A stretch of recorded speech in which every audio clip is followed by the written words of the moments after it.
Hello everyone, this is Chiranjit Chil and you are watching DJ Classes, and the today's topic is marginal utility, total utility and their relationship. The English version is already uploaded in our channel DJ Classes, and the Assamese version is we will discuss today. So অসমীয়াত ইয়াক কোৱা হয় প্ৰান্তিক উপযোগিতা, মুঠ উপযোগিতা আৰু ইয়াৰ মাজৰ সম্পৰ্ক। তো প্ৰান্তিক উপযোগিতা বুজিবলৈ হলে আমি আগতে উপযোগিতা কি হেতু জানিব লাগিব। উপযোগিতা হল যে যেতিয়া কোনো এটা বস্তু আমি ব্যৱহাৰ কৰো তাৰ পৰা পোৱা সন্তুষ্টিকেই আমি উপযোগিতা বুলি কোৱা হয়। দ্ৰব্য এটাৰ অভাৱ পূৰণ কৰিব পৰা ক্ষমতাকেই উপযোগিতা বলে। উপযোগিতা মূলতঃ দুই প্ৰকাৰৰ হয়, প্ৰান্তিক উপযোগিতা আৰু মূল উপযোগিতা। তো প্ৰান্তিক উপযোগিতা কি বুজায় আচলতে, যেতিয়া আমি কোনো এটা দ্ৰব্যৰ অতিৰিক্ত গড় ব্যৱহাৰ কৰাৰ ফলত যি অতিৰিক্ত পৰিমাণৰ সন্তুষ্টি লাভ কৰো বা উপযোগিতা লাভ কৰো তাকেই প্ৰান্তিক উপযোগিতা বুলি কোৱা হয়। আৰু মূল উপযোগিতা হল এই প্ৰান্তিক উপযোগিতাবোৰৰ সমষ্টি অৰ্থাৎ যোগফল। প্ৰান্তিক উপযোগিতাক আমি মাৰ্জিনাল ইউটিলিটি বুলি কওঁ ইংৰাজীত, সেইকাৰণে ইয়াক এম ইউৰে ইণ্ডিকেট কৰিছো, আৰু মূল উপযোগিতাক টি ইউৰে। তো ইয়াত এখন তালিকা দিয়া হৈছে, উপযোগিতা তালিকা, যেটো আমি ধৰি ললো যে এইটো আপেলৰ উপযোগিতা তালিকা। যেতিয়া আমি ইয়াত ভোগৰ পৰিমাণ, ইয়াত প্ৰান্তিক উপযোগিতা আৰু মূল উপযোগিতা।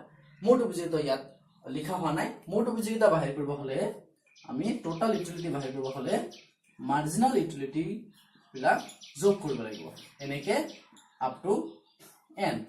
এন হল লাষ্ট ভোগৰ পৰিমাণ, শেষত যেটো হ'ব। তো মূল উপযোগিতা হল ইয়াত 10, প্ৰথম ভোগৰ পৰিমাণ 10, গতিকে ইয়াত হ'ব 10, then 10 plus 8 18, 18 plus 6 24, then 24 plus 4 28, 28 plus 2 30, 30 plus 0 30, 30 minus 2 28। তো উপযোগিতা কি হয়, ঋণাত্মক হ'ব পাৰে। আৰু আমি যদি মূল উপযোগিতাৰ পৰা প্ৰান্তিক উপযোগিতা বাহিৰ কৰিব বিচাৰো তেতিয়াহলে আমি এইটো ফৰ্মুলা ব্যৱহাৰ কৰিব পাৰো, TUN minus 1। অৰ্থাৎ যদি আমি 4 নম্বৰ গোটৰ প্ৰান্তিক উপযোগিতা বাহিৰ কৰিব বিচাৰো, মূল উপযোগিতা তালিকা আমাৰ দিয়া আছে, তেতিয়াহলে MU4 equals to হ'ব TU4 minus TUN minus 4 মানে 4 minus 1 3। ইয়াত TU4 1 2 3 4 ই দিয়া আছে 28 minus TU3 হল 24, 28 এর পৰা 24 গলে হল 4। অলৰেডি ইয়াত দিয়া আছে 4, প্ৰান্তিক উপযোগিতা 4। তো আমি এনেকে প্ৰান্তিক উপযোগিতাৰ পৰা মূল উপযোগিতা আৰু মূল উপযোগিতাৰ পৰা প্ৰান্তিক উপযোগিতা বাহিৰ কৰিব পাৰো। তো এতিয়া প্ৰান্তিক উপযোগিতা আৰু মূল উপযোগিতাৰ মাজৰ সম্পৰ্ক দেখুৱাবলৈ আমি চিত্ৰৰ সহায়ত দেখাব পাৰো। ইয়াত দেখা গৈ আছে যে প্ৰান্তিক উপযোগিতা 10 8 6 4 2 0 -2, অৰ্থাৎ ক্ৰমহ্ৰাসমান হাৰত বাঢ়ি আছে।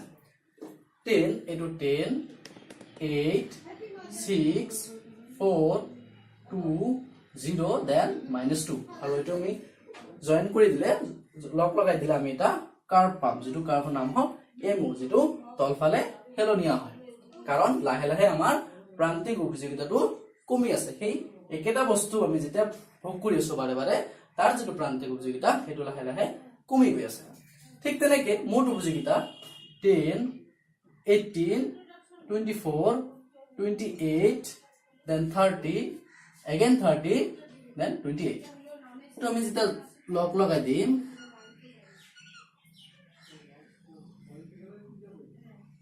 তেতিয়া আমি টিউ কাৰ্ভটো পাম। তো এই উপযোগিতা তালিকা আৰু চিত্ৰৰ সহায়ত আমি ইয়াৰ মাজৰ সম্পৰ্কটো ভালদৰে বুজিব পাৰিম। তো ইয়াৰ আমি সম্পৰ্ক সাধাৰণতে তিনিটা পইণ্ট উলিয়াব পাৰো। এক number, the first point is that যে যেতিয়া মূল প্ৰান্তিক উপযোগিতা যোগাত্মক হয় তেতিয়া মূল উপযোগিতা লাহে লাহে বাঢ়ি গৈ থাকে। ইয়াত এইখিনিলৈকে মূল উপযোগিতা বাঢ়ি আছে, এটা হল ফাৰ্ষ্ট পইণ্ট। সেকেন্ড হল যে যেতিয়া প্ৰান্তিক উপযোগিতা 0 হ'ব অৰ্থাৎ 0 হ'ব, তেতিয়া কি হয়, মূল উপযোগিতা সৰ্বাধিক হ'ব। ইয়াত মূল উপযোগিতা সৰ্বাধিক হৈছে যেতিয়া আপেলৰ ভোগৰ পৰিমাণ 6 নম্বৰ গোটত আহিছে তেতিয়া মুঠ উপযোগিতা সৰ্বাধিক হৈছে আৰু যত প্ৰান্তিক উপযোগিতা 0 আমি যদি চিত্ৰত দেখুৱাব বিচাৰো ইয়াত 6 নম্বৰ গোটটো হল এইটো যত প্ৰান্তিক উপযোগিতা হল 0 আৰু মুঠ উপযোগিতা হল 30 ইয়া আৰু 3 নম্বৰত আমি যদি ক'ব বিচাৰো যেতিয়া প্ৰান্তিক উপযোগিতা ঋণাত্মক হয় তেতিয়া মুঠ উপযোগিতা হ্ৰাস পায় অৰ্থাৎ কমি যায় ইয়াতে 7 নম্বৰ গোটত মুঠ উপযোগিতা হৈছে 28 অৰ্থাৎ 2 কমি গৈছে 30 ৰ পৰা 28 তো গতিকে তোমালোকে নিশ্চয় বুজি পাইছা প্ৰান্তিক উপযোগিতা মুঠ উপযোগিতা আৰু ইয়াৰ মাজৰ সম্পৰ্ক so thank you for watching our videos please like and share and comment